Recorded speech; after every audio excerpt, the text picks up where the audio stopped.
दर्पण हिंदी पाठमाला 8 पाठ 16 घीसा। वर्तमान की कौन सी अज्ञात प्रेरणा हमारे अतीत की किसी भूली हुई कथा को संपूर्ण मार्मिकता के साथ दोहरा जाती है। ये जान लेना सहज होता तो मैं भी आज गांव के उस मलिन सहमे नन्हे से विद्यार्थी की सहसा याद आ जाने का कारण बता सकती, जो एक छोटी नहर के समान ही मेरे जीवन तट को अपनी सारी आर्द्रता से छूकर अनंत जलराशि में विलीन हो गया है। गंगा पार जूसा के खंडहर और उसके आसपास के गांवों के प्रति मेरा जैसा अकारण आकर्षण रहा है, उसे देखकर ही संभवतः लोग जन्म जन्मांतर के संबंध का व्यंग्य करने लगे हैं। है भी तो आश्चर्य की बात, जिस अवकाश के समय को लोग इष्ट मित्रों से मिलने, उत्सवों में सम्मिलित होने तथा अन्य आमोद प्रमोद के लिए सुरक्षित रखते हैं, उसी को मैं इस खंडहर और उसके क्षत विक्षत चरणों पर पछाड़े खाती हुई भागीरथी के तट पर काट ही नहीं, सुख से काट देती हूँ। ग्वालों के बालक अपनी चरती हुई गाय भैंसों में से किसी को उस ओर बहकते देखकर ही लकुटी लेकर दौड़ पड़ते, गड़रियों के बच्चे अपने झुंड की एक भी बकरी या भेड़ को उस ओर बढ़ते देखते तो कान पकड़कर खींच ले जाते हैं, और व्यर्थ दिन भर गिल्ली डंडा खेलने वाले निचले लड़के भी बीच बीच में नजर बचाकर मेरा रुख देखना नहीं भूलते। कह नहीं सकती कब और कैसे मुझे उन बालकों को कुछ सिखाने का ध्यान आया। बिना किसी चिर परिचित समारोह के मेरे विद्यार्थी पीपल के पेड़ की घनी छाया में मेरे चारों ओर एकत्र हो गए। तब मैं बड़ी कठिनाई से गुरु के उपयुक्त गंभीरता का भार वहन कर सकी। और वे जिज्ञासु कैसे थे सो कैसे बताऊं। कुछ कानों में बालियां और हाथों में कड़े पहने, धुले कुर्ते और ऊंची धोती में नगर और ग्राम का सम्मिश्रण जान पड़ते थे। कुछ अपने बड़े भाई का पांव तक लंबा कुर्ता पहने खेत में डराने के लिए खड़े किए हुए आदमी का स्मरण दिलाते थे। कुछ उभरी पसलियों, बड़े पेट और टेढ़ी दुर्बल टांगों के कारण अनुमान से ही मनुष्य संतान की परिभाषा में आ सकते थे, और कुछ अपने दुर्बल, रूखे और मलिन मुखों की करुण सौम्यता और निष्प्रभ पीली आंखों में संसार भर की उपेक्षा बटोर बैठे थे। पर घीसा उनमें अकेला ही रहा और आज भी मेरी स्मृति में अकेला ही आता है। उसकी सचेत आंखों में न जाने कौन सी जिज्ञासा भरी थी। वे निरंतर घड़ी की तरह खुली मेरे मुख पर टिकी ही रहती थी, मानो मेरी सारी विद्या बुद्धि को सीख लेना ही उसका ध्येय था। पढ़ने, उसे सबसे पहले समझने, उसे व्यवहार के समय स्मरण रखने, पुस्तक में एक भी धब्बा न लगने, स्लेट को चमचमाती रखने और अपने छोटे से छोटे काम का उत्तरदायित्व बड़ी गंभीरता से निभाने में उसके समान कोई चतुर न था। शनिश्चर के दिन ही वह अपने छोटे दुर्बल हाथों से पीपल की छाया को गोबर मिट्टी से पीला चिकनापन दे आता था। फिर इतवार को माँ के मजदूरी पर जाते ही एक मैले फटे कपड़े में बंधी मोटी रोटी और कुछ नमक या थोड़ा चबेना और एक डली गुड़ बगल में दबाकर पीपल की छाया को एक बार फिर झाड़ने बुहारने के पश्चात वह गंगा के तट पर आ बैठता और अपनी पीली सतेज आंखों पर क्षीण सांवले हाथ की छाया कर दूर दूर तक दृष्टि को दौड़ाता रहता। जैसे ही उसे मेरी नीली सफेद नाव की झलक दिखाई पड़ती, वैसे ही वो अपनी पतली टांगों पर तीर के समान उड़ता और बिना नाम लिए हुए ही साथियों को सुनाने के लिए गुरु साहब कहता हुआ फिर पेड़ के नीचे पहुंच जाता, जहां न जाने कितनी बार दोहराए तिहराए हुए कार्यक्रम की एक अंतिम आवृत्ति आवश्यक हो उठती। पेड़ की नीची डाल पर रखी हुई मेरी शीतल पाटी उतारकर बार बार झाड़ पोंछकर बिछाई जाती। कभी काम न आने वाली सूखी स्याही से काली कच्चे कांच की दवा, टूटे निब और उखड़े रंग वाले भूरे हरे कलम के साथ पेड़ के कोटर से निकालकर यथास्थान रख दी जाती, और तब इस विचित्र पाठशाला का विचित्र मंत्री और निराला विद्यार्थी कुछ आगे बढ़कर मेरे सप्रणाम स्वागत के लिए प्रस्तुत हो जाता। महीने में 4 दिन ही मैं वहां पहुंच सकती थी, और कभी कभी काम की अधिकता से एक आध छुट्टी का दिन और भी निकल जाता था। पर उस थोड़े से समय और इन्हें गिने दिनों में भी मुझे उस बालक के हृदय जैसा परिचय मिला। वो चित्र के एल्बम के समान निरंतर नवीन सा लगता है। मैं आज भी वो दिन नहीं भूलती जब मैंने बिना कपड़ों का प्रबंध किए हुए ही उन बेचारों को सफाई का महत्व समझाते समझाते थका डालने की मूर्खता की। दूसरे इतवार को सब जैसे के तैसे ही सामने थे, केवल कुछ गंगा जी में मुंह इस तरह धो आए थे कि मैल अनेक रेखाओं में विभक्त हो गया था।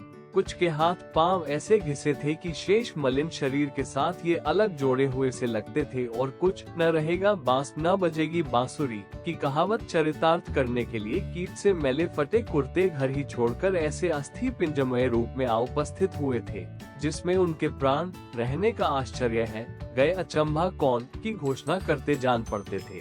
पर घीसा गायब था। पूछने पर लड़के कानाफूसी करने का या एक साथ सभी उसकी अनुपस्थिति का कारण सुनाने को आतुर होने लगे।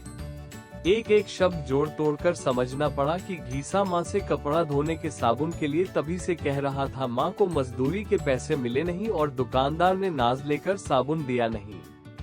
कल रात को माँ को पैसे मिले और आज सवेरे वो सब काम छोड़कर पहले साबुन लेने गई। अभी लौटी है, अतः घीसा कपड़े धो रहा है, क्योंकि गुरु साहब ने कहा था कि नहा धोकर साफ कपड़े पहन कर आना। गीला अंगोछा लपेटे और आधा भीगा कुर्ता पहने अपराधी के समान मेरे सामने आ खड़ा हुआ। तब आंखें ही नहीं, मेरा रोम रोम गीला हो गया।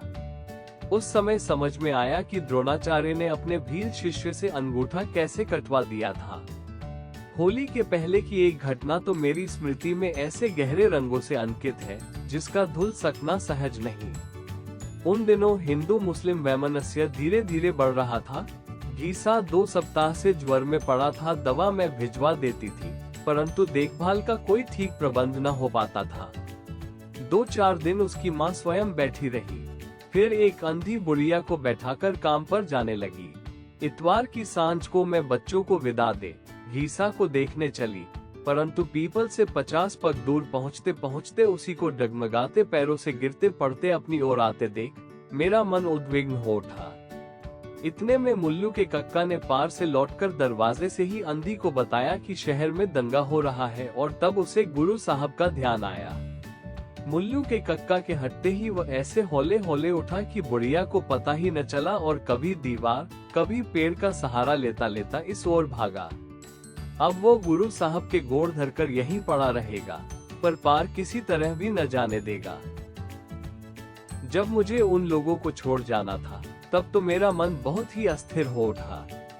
कुछ बालक उदास थे और कुछ खेलने की छुट्टी से प्रसन्न। कुछ जानना चाहते थे कि छुट्टियों के दिन चूने की टिपकियां रखकर गिने जाएं, या कोयले की लकीरें खींचकर।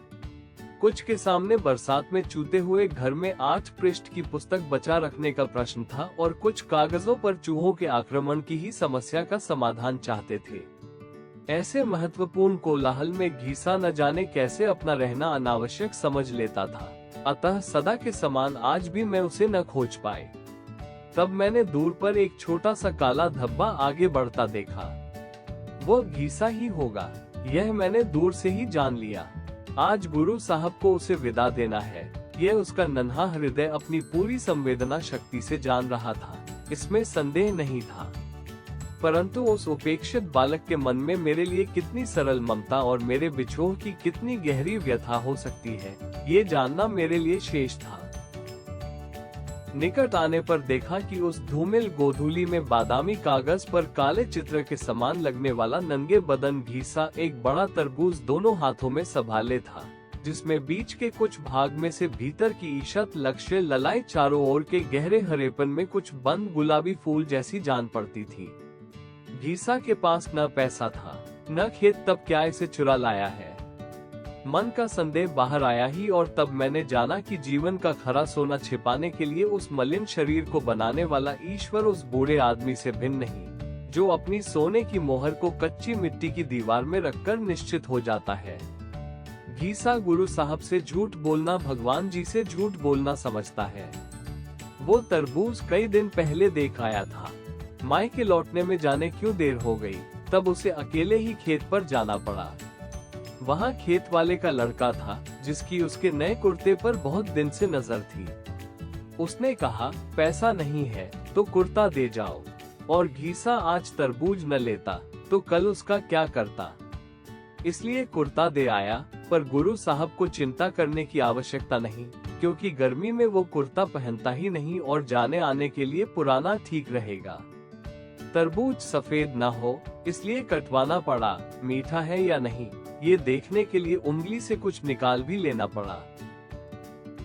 गुरु साहब न ले तो घीसा रात भर रोएगा, छुट्टी भर रोएगा। ले जावे तो वो रोज नहा धोकर पेड़ के नीचे पड़ा हुआ पाठ दोहराता रहेगा और छठी के बाद पूरी किताब पट्टी पर लिखकर दिखा सकेगा। और तब अपने स्नेह में प्रगल्भ उस बालक के सिर पर हाथ रखकर मैं भावातिरेक से ही निश्चल हो रही। उस तट पर किसी गुरु को किसी शिष्य से कभी ऐसी दक्षिणा मिली होगी, ऐसा मुझे विश्वास नहीं, परंतु उस दक्षिणा के सामने संसार में अब तक सारे आदान प्रदान फीके जान पड़े। फिर घीसा के सुख का विशेष प्रबंध कर मैं बाहर चली गई और लौटते लौटते कई महीने लग गए। इस बीच में उसका कोई समाचार न मिलना ही संभव था।